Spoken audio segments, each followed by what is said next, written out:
bugünü daha güzel etmişsen qədəmlərinlə.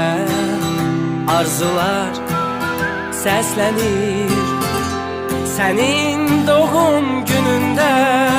Sen gülende, sevinende, uzak durur hayattan qəm kədər. Yaxşı ki dünyaya bugün göz açmısan sen. Bütün sevənlər səni gözlədi hər anı, hər günü, ötən hər dəqiqəni söyləsin.